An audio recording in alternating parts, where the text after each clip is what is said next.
the vet was really good. So see how this is like on a big giant tripod right now? This is why crews have to be up to 5 people, because these things are heavy. 2 people will carry this, the other guys will carry the ammunition, and the big giant machine gun here. Alright? In real life, that's about this tall. Almost as big as I am. Now, we're going to compare this to one of the most popular weapons in World War II, which is called the MG42. This one was used in World War I. The next one was used in World War II. I want you to kind of name some of the differences that you notice between these two. Okay. What were some things that, now that you're watching this, what were some things that you think maybe I would do different? Like, is it weird to see yourself on video? It is 100% weird to see myself on video. I hate watching videos of myself. It makes me like. You're not thinking like, oh, I am fun. No, not at all. I'm judging myself. I'm judging myself. So, what do you think? When you watch this lesson, what do you think that you might do different next time? I think incorporating the questions into like the actual PowerPoint would be good. A thing that I notice about myself is I kind of get ahead of where I am, so I like have the building blocks there, and I start building without the information that's behind me.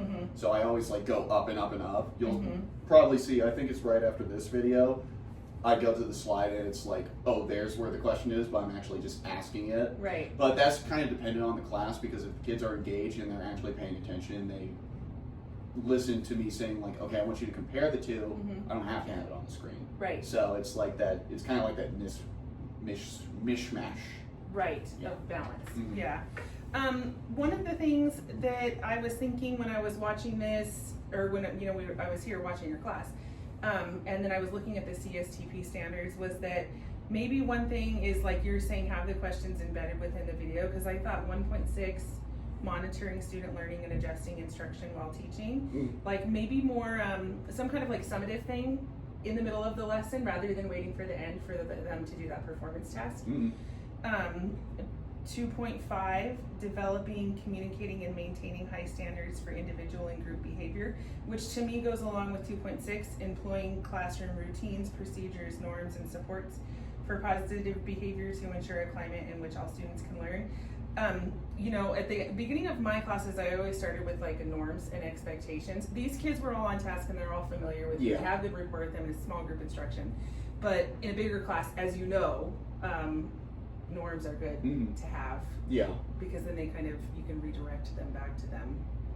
Well, one of the big things that I did in my my 7th and 8th grade class that I used to teach was I had like these little brass coins that were modeled after like ancient Chinese coins, and I kept them in a teapot. Oh. So when I would ask questions, get the kids to participate, I'd throw these coins out. Oh. Like, okay, you answer the question, boom, you have a coin, and then they could save those coins up to buy Your stuff. classroom store. Yeah, exactly. Yeah. Okay, cool.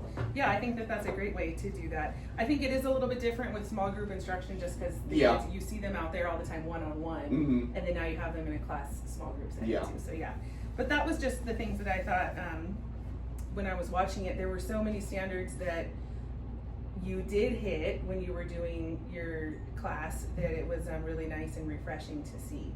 So yeah.